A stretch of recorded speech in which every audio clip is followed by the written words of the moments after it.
Hola, quiero hablarles sobre los transistores JFET, que son miembros de la familia de transistores de efecto de campo FET. En la figura derecha podemos apreciar la estructura interna de un transistor JFET, en donde se marca el canal N y en donde se aprecia, el material P alrededor de este canal N, al cual vamos a llamar compuerta. En la parte superior e inferior vamos a tener las terminales de drenaje y fuente, que serían las terminales de salida por donde va a fluir la corriente. Como lo vemos en la figura izquierda, en el momento que aplicamos una tensión con esta fuente llamada VDD entre el drenador y la fuente, vamos a obtener una corriente de drenador llamada ID. Esta corriente de drenador va a empezar a hacer que los electrones que se están moviendo empiecen a ser atraídos por los huecos. Empiecen a ser atraídos por los huecos en estas zonas de acá y empieza a crecer un campo eléctrico haciendo que se estrangule o que se haga más pequeño ese canal N por donde están fluyendo los electrones o la corriente, ¿verdad? Sin embargo, no lo va a estrangular por completo. Entre tanto, mantengamos la tensión entre el gate y el source igual a 0 voltios. Este campo eléctrico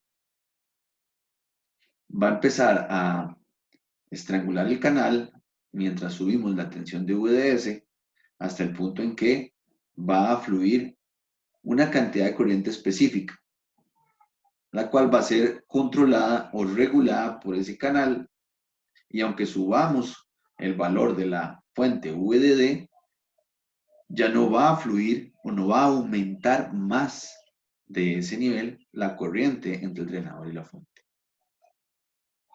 Entonces, el voltaje con el que yo obtengo la mayor cantidad de corriente entre el drenador y la fuente se va a llamar VP. Y la mayor cantidad de corriente entre el drenador y la fuente la vamos a llamar IDSS. Esto en los transistores de efecto de campo en general. Podemos hacer una analogía entre el transistor de efecto de campo y el BJT. En el BJT, la etapa de entrada o la terminal de entrada sería la base. Porque allí hacemos ingresar la cantidad de corriente, que es el factor que va a ayudarnos a controlar la cantidad de corriente que pasa en la salida. Y análogamente, en el transistor de efecto de campo, tenemos el gate como terminal de entrada. En el gate no va a fluir una corriente que determine la cantidad de corriente en la salida, como en el BJT, sino que lo que vamos a aplicar aquí es una cantidad de voltaje. Y dependiendo de esa cantidad de voltaje, así va a ser la cantidad de corriente que fluye entre el drain y el source. Ok, la cantidad de corriente que fluye entre el colector y el emisor en el BJT va a ser controlada entonces, o es controlada entonces, como ya sabemos, por la cantidad de corriente que ingresa por la base. Sin embargo, la cantidad de corriente en el en el FET va a ser controlada por el voltaje que yo aplique en el gate o entre el gate y el source, VGS, como dice acá. Ahora bien, es importante saber, o es importante siempre recordar en cualquier análisis de transistores de efecto de campo que la corriente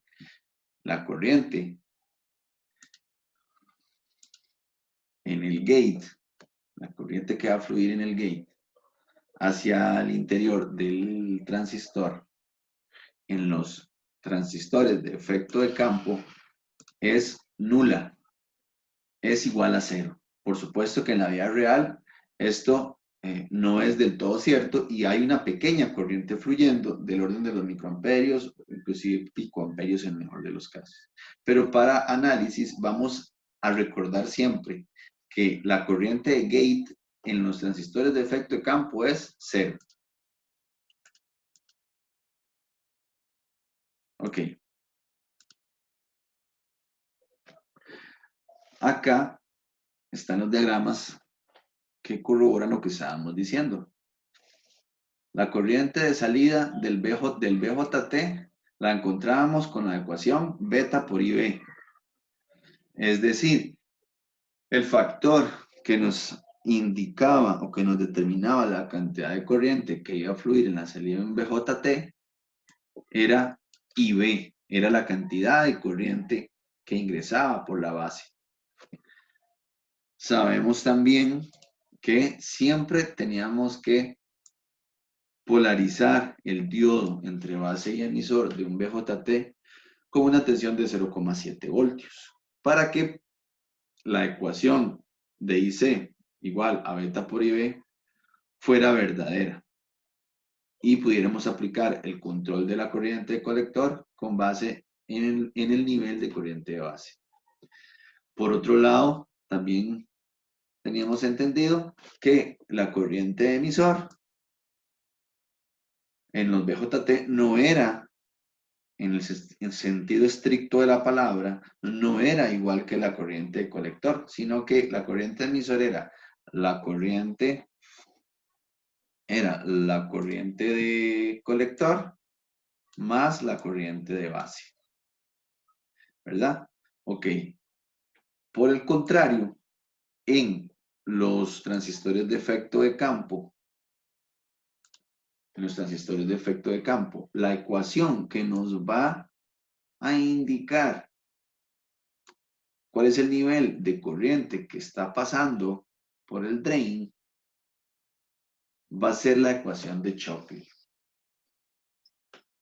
¿Ok? Que más adelante la vamos a ver. Y en este caso, en el caso de los transistores de efecto de campo, la corriente de drenaje va a ser exactamente la misma que la corriente de source. ¿Ok? Entonces, la corriente que pasa por aquí, en todos estos puntos, desde el drenador hasta la fuente, va a ser exactamente la misma. Acá, una de las cosas más importantes de recordar es que la corriente de gate siempre será cero en los transistores de efecto de campo. Y que el nivel de VGS va a ser el que controlará el nivel de ID.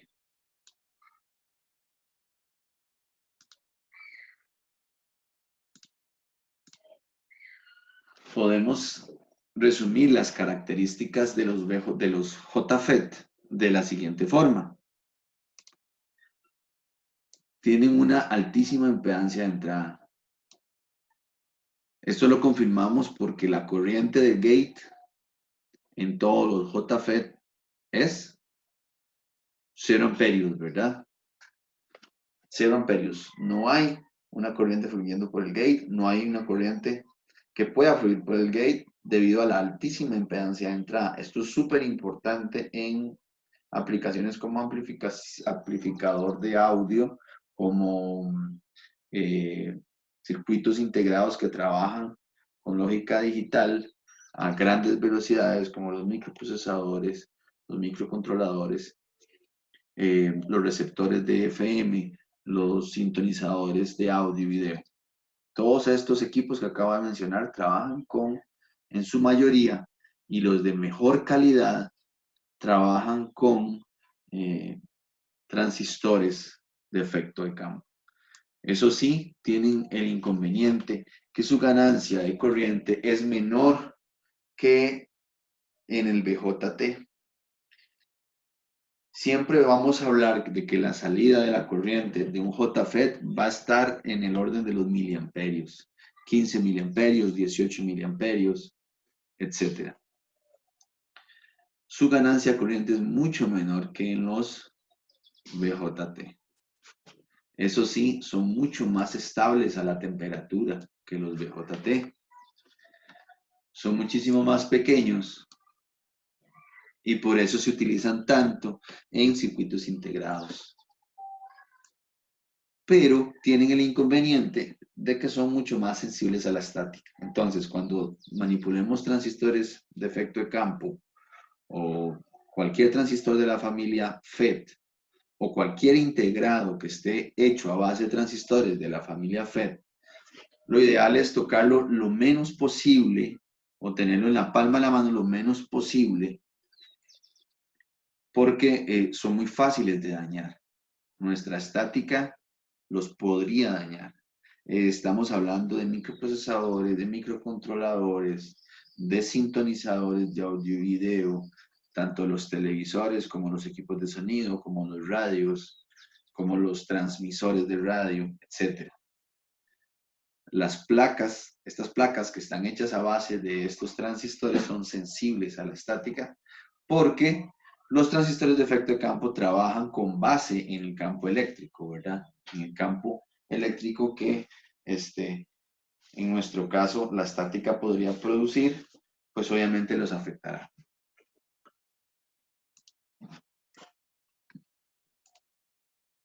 Las zonas de trabajo de los transistores JFET. Al igual que en el BJT, tenemos tres zonas de trabajo. Saturación, zona activa o amplificación, que en esta ocasión vamos a llamar la zona óhmica, y región de corte. En la región de saturación, o podemos hacer que una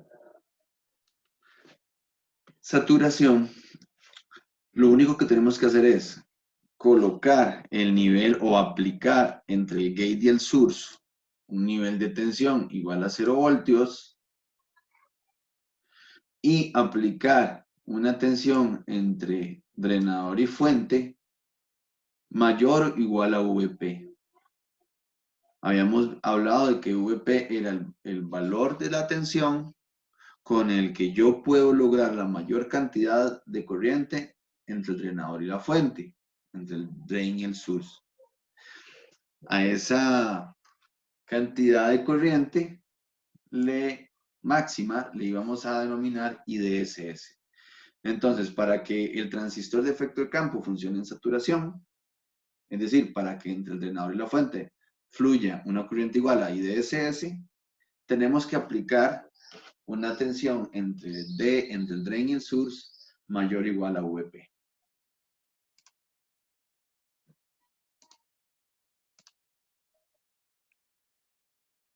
Para poder hacer trabajar al transistor en una zona activa o zona de amplificación o zona óhmica, que es muy común en cuanto a transistores de efecto de campo, llamar a esta zona de esa forma, lo que tenemos que hacer es aplicar de igual manera, obviamente, un voltaje entre el drenador y la fuente, ¿verdad? Pero esa corriente entre el drenador y la fuente va a ser regulada por un voltaje aplicado entre el gate y el source.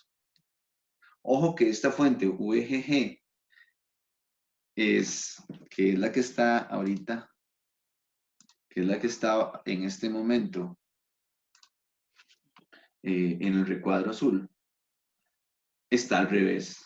¿Por qué está al revés? Porque para que el canal entre el drain y el source empiece a cerrarse y la cantidad de corriente de drenador empiece a ser regulada, empiece a bajar,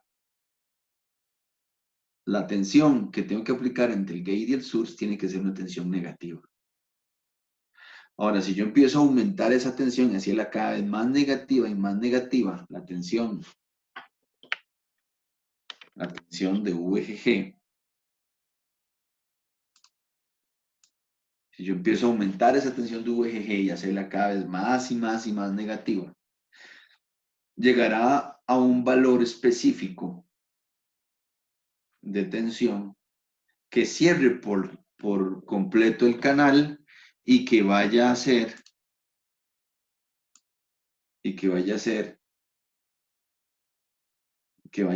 que fluya en el drain una corriente igual a 0 miliamperios. Ahora, ¿cuál es ese nivel específico? ¿Cómo vamos a llamar nosotros ese nivel específico que tenemos que aplicar entre el gate y el source para que ya no haya corriente en la salida, para que ya no haya corriente en el drenador? Se va a llamar VGS off. Pero vean qué curioso, ese nivel de VGS off va a coincidir en magnitud, pero con signo contrario. Va a coincidir con el nivel de VP. Va a coincidir con el nivel de VP.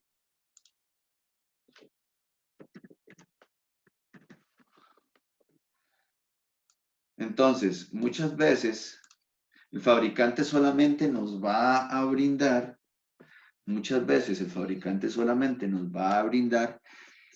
el dato o el valor de VP para un transistor de efecto de campo, de juntura, para un JFET. Porque ya nosotros tenemos que saber que el voltaje que yo tengo que aplicar entre gate y source para que ya no fluya, para abrir el canal completamente, o más bien para cerrar el canal completamente y no permitir que fluya corriente, va a ser igual a VP pero negativo. ¿Verdad? Entonces podríamos decir entonces que VGS off es igual a menos VP. Perfectamente.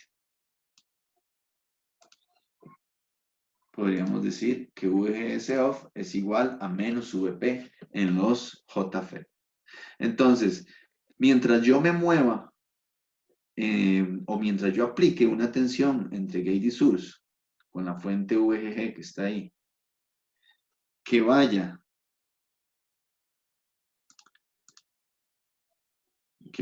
entre estos dos valores, entre VP y entre 0, la corriente que va a fluir por el drenaje, por el drenador, más bien, va a variar entre 0 miliamperios,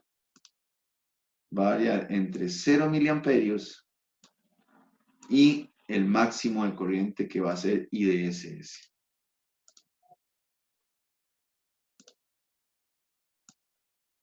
Voy a repetirlo. Para yo poder regular la corriente que pasa entre el drenador y la fuente, o la corriente ID, para yo poder regularla a un valor que yo quiera, entonces yo varío la tensión entre el gate y el source. Y tengo que variar esa tensión entre un valor mínimo de 0 y un valor máximo de VP, ¿verdad? Pero ojo, siempre tomando en cuenta que esa fuente o este voltaje entre gate y source tiene que ser negativo. ¿Ok?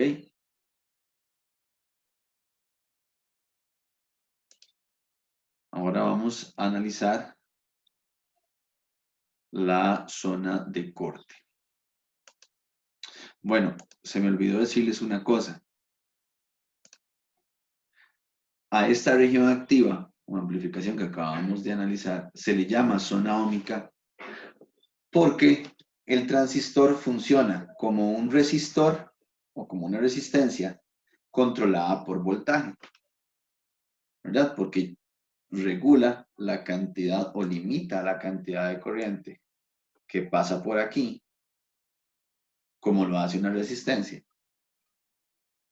pero con base en el valor que haya aquí, ¿verdad? Entonces, esta resistencia entre el drain y source varía su valor en ohmios, digámoslo de esa forma, por así decirlo, conforme varía la tensión entre el gate y el source.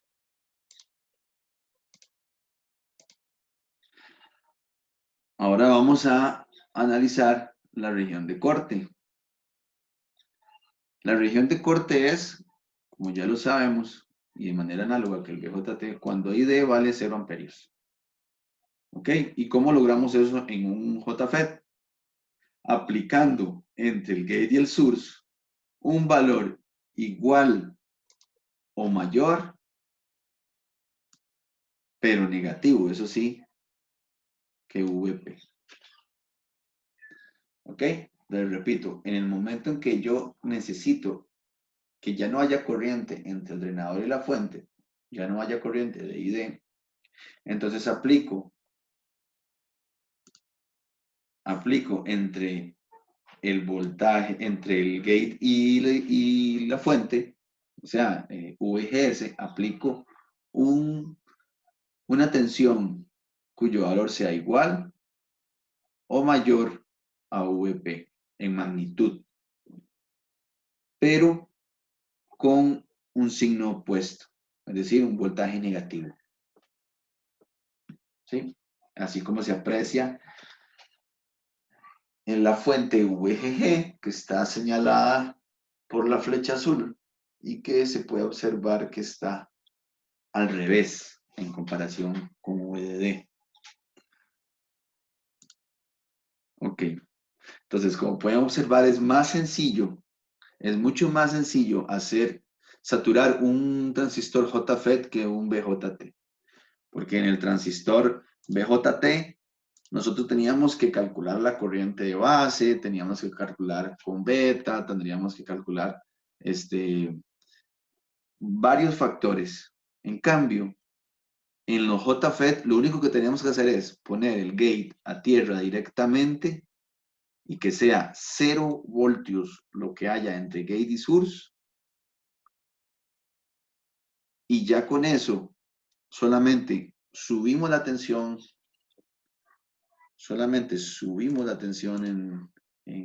entre el drenador y la fuente a un valor igual o mayor a VP y ya tenemos el transistor saturado.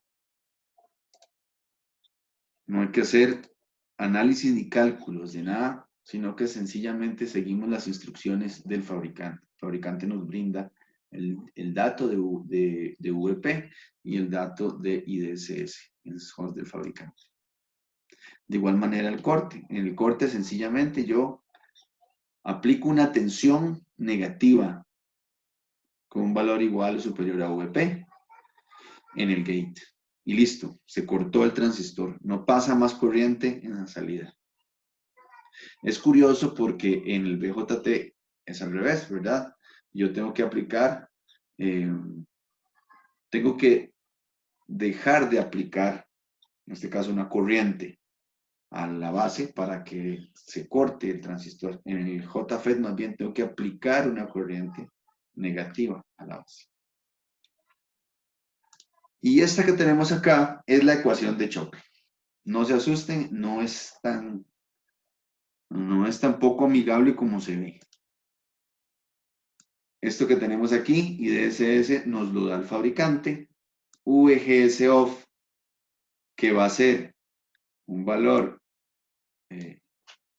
igual en magnitud a VP, pero con signo contrario, nos lo da el fabricante también. Y lo único que va a jugar aquí es el nivel entre gate y source para poder determinar la corriente de salida o la corriente de drain. Aquí tenemos esto que se llama curva de transferencia o transductancia. ¿Qué significa eso? La curva de transferencia o transductancia es la curva que grafica ID o corriente de drenador contra VGS. Vean por ejemplo, vean por ejemplo que cuando VGS es 0,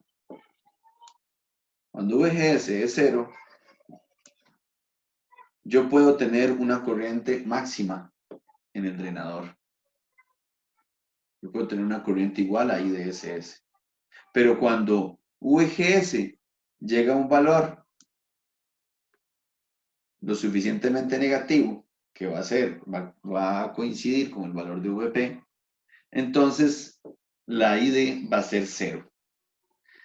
Sencillamente esta gráfica nos muestra cómo se comporta el JFET con respecto a los valores de voltaje aplicados en su entrada y cómo se refleja eso en su salida. ¿Ok? Esta curva la vamos a llamar y la vamos a usar mucho. Esta curva de transferencia o curva de transconductancia es la curva que define o la curva que genera la ecuación de Chocli.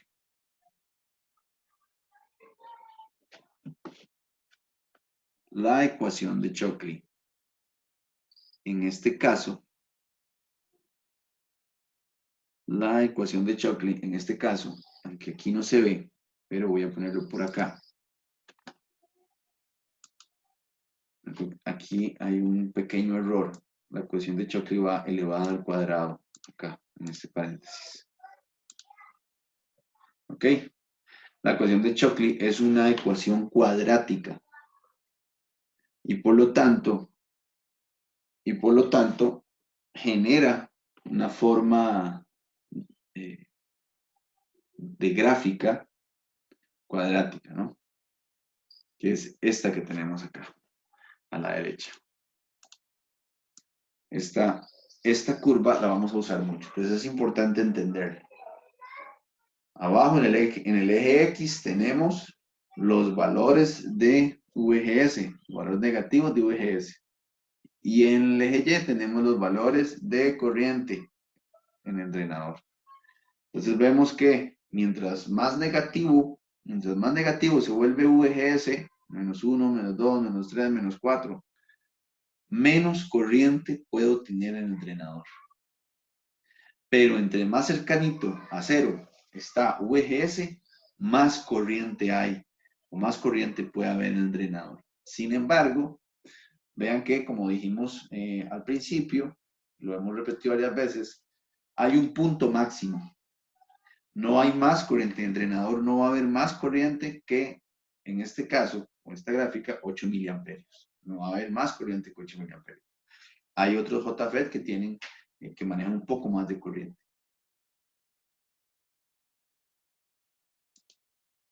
En este caso, voy a ver solamente. Aquí, muchachos, hay un pequeño error en esta fórmula. Y es que esto es elevado al cuadrado. Esto es elevado al cuadrado.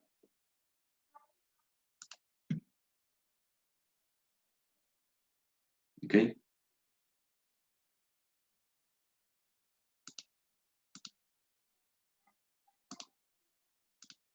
Esto que tenemos aquí son las curvas donde nos indican o lo que nos muestra la zona de trabajo.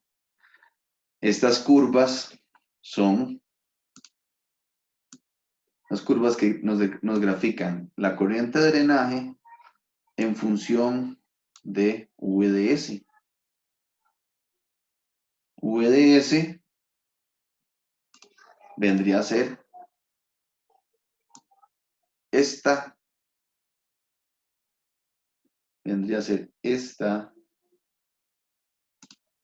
tensión VDD. Esto vendría a ser VDS, ¿verdad? Que está aplicándose entre drain y el source. Entonces, ¿qué nos dice esta gráfica? Vamos a ver qué nos dice. Nos dice que la región de saturación es cuando el transistor logra alcanzar, su nivel máximo de corriente. Cuando el transistor logra alcanzar su nivel máximo de corriente. Y eso se logra cuando VGS es 0 y cuando aplicamos en VDS, cuando aplicamos entre drain y el source, un voltaje específico. Este voltaje específico le habíamos puesto por nombre VP. Aquí va a estar VP, ¿verdad? Ese voltaje específico le vamos a llamar VP. ¿Ok? Nos dice también, ojo, aquí nos está haciendo la salvedad, ¿verdad? De que esa corriente de saturación o IDSS se alcanza cuando VGS es 0. Y cuando VDS, V del drenador y la fuente, el drenador y el source, es igual a VP. ¿Ok? Entonces, también nos dice que cuando nosotros aplicamos un voltaje negativo entre el gate y el source, cuando nosotros aplicamos un voltaje negativo entre el drain y el source, nuestra corriente de drenador va a ser menor. Va a ser menor. Y lo vamos a alcanzar. Vamos a alcanzar esta corriente máxima menor con un voltaje un poquito más pequeño que VP. ¿Lo ven? Que está un poquito corrido de donde lo habíamos puesto. Anteriormente estaba aquí. Ahora está un poquito más corrido a la izquierda. ¿Verdad? Que sería este. Entonces, cuando elevamos el voltaje de la fuente entre el gate y el source y lo hacemos más negativo, nuestra corriente de drenaje va a bajar y solamente va a obtenerse un nivel máximo de corriente que no es igual a IDSS, en este caso sería como 4.7 tal vez miliamperios, porque VGS es -1 y lo voy a poder obtener con un nivel de VP aplicado entre el drain y el source un poquito más pequeño que el que necesito para lograr IDSS con VGS igual a 0. ¿Ok? Y aquí podemos ver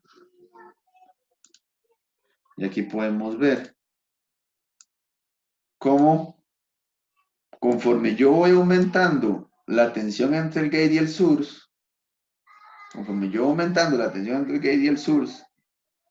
la corriente de drenaje va haciéndose cada vez más pequeña.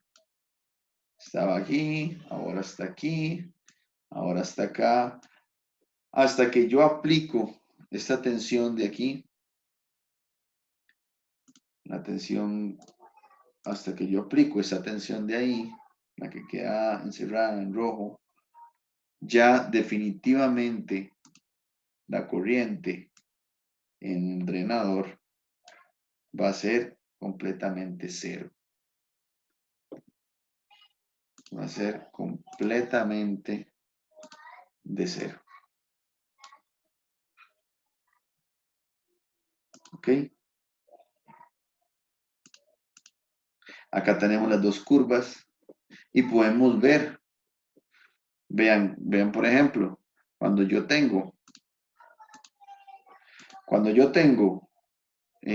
un VGS igual a 0, entonces yo voy a poder manejar en el drenador una corriente igual a IDSS. Y para poder llegar a IDSS, yo tengo que aplicar, o sea, para poder llegar a este punto de aquí, a este punto de aquí, yo tengo que aplicar un voltaje entre el drain y el source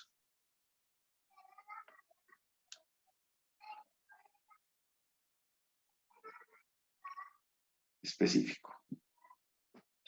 Voltaje entre el drain y el source específico. En este caso, chicos, está un poco corrido. La verdad que esta gráfica está un poco corrida,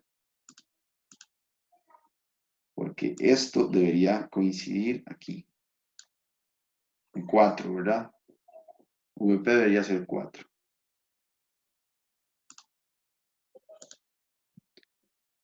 En realidad es algo esperable, digámoslo así, porque esto es una curva más orientada a la realidad, entonces ese VP no coincide con completamente exacto, ¿verdad? Pero es un valor aproximado. Entonces aquí podemos ver cuando yo tengo un VGS de -1, yo voy a poder obtener una corriente de drenaje de este nivel cuando aplico un voltaje entre el drain y el source de este nivel.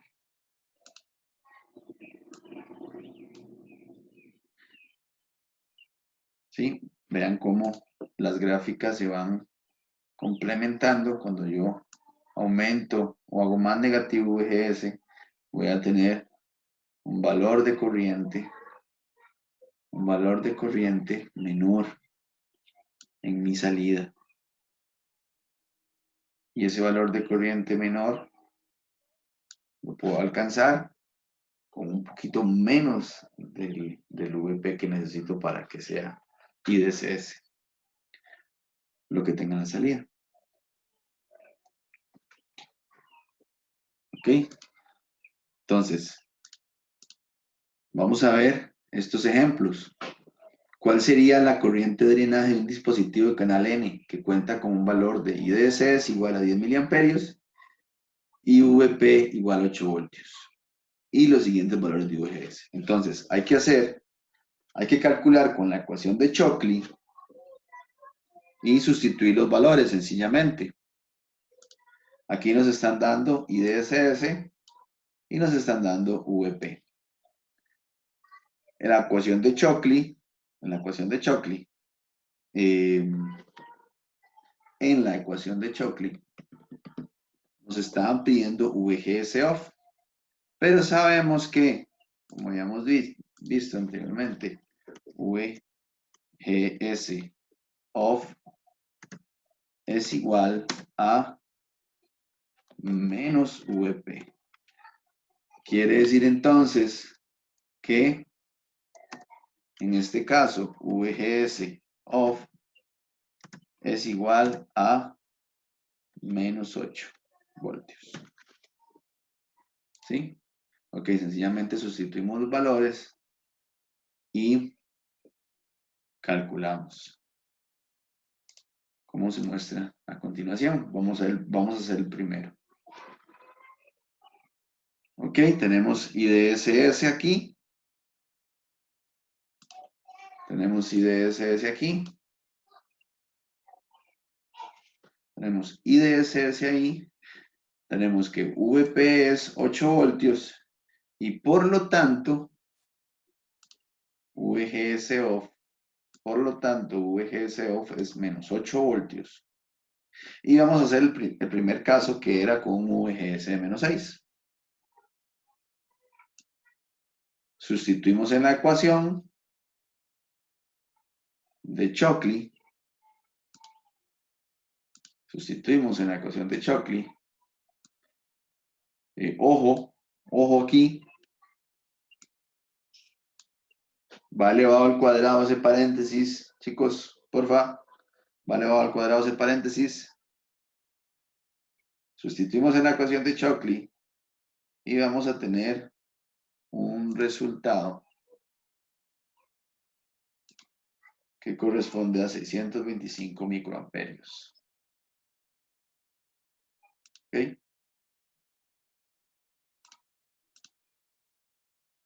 Vamos a hacer esta otra, por favor.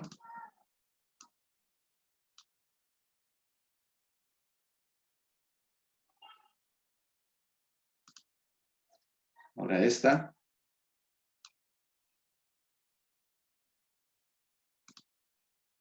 Ahora esta otra.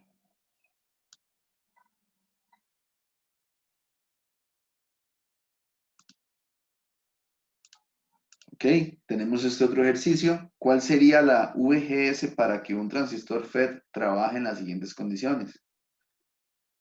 Con una ID de 3 miliamperios, IDSS igual a 6 miliamperios, VP igual a 4 voltios. Sabemos que VGS sería menos 4 voltios, ¿verdad? Ok.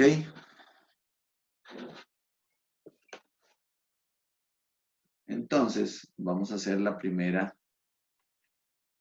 Entonces, vamos a hacer el primer ejercicio, como se muestra acá. ID 3 miliamperios, IDSS 6 miliamperios, VP 4 voltios, por lo tanto, VGS menos 4 y es de tipo N, Tenemos que averiguar VGS. Entonces hacemos el despeje, como se muestra acá a la derecha. Hacemos el despeje, como se muestra aquí a la derecha. Pasamos este término. Pasamos el término al otro lado a dividir porque estaba multiplicando. Y este cuadrado de aquí, para eliminarlo,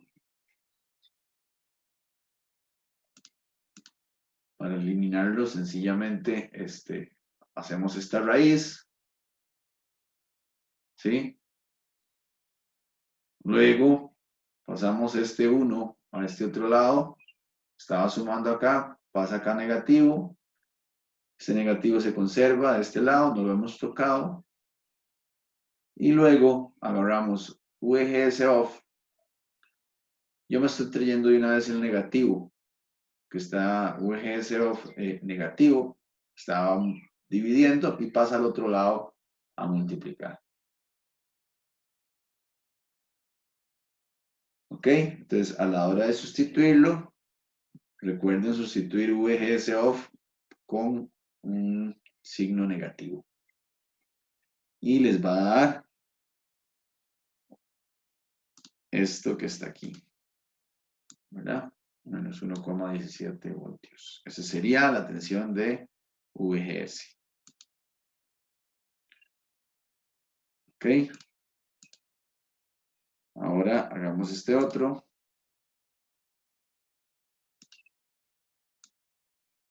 Hagamos este otro. Y recuerden que aquí, al ser del tipo P,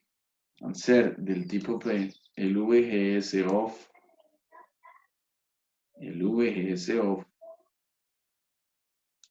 no es negativo. El VGS off va a ser positivo, que es el canal tipo P. ¿Ok? El VGS off va a ser positivo. Corresponde a 6 voltios. Y luego hacemos este otro.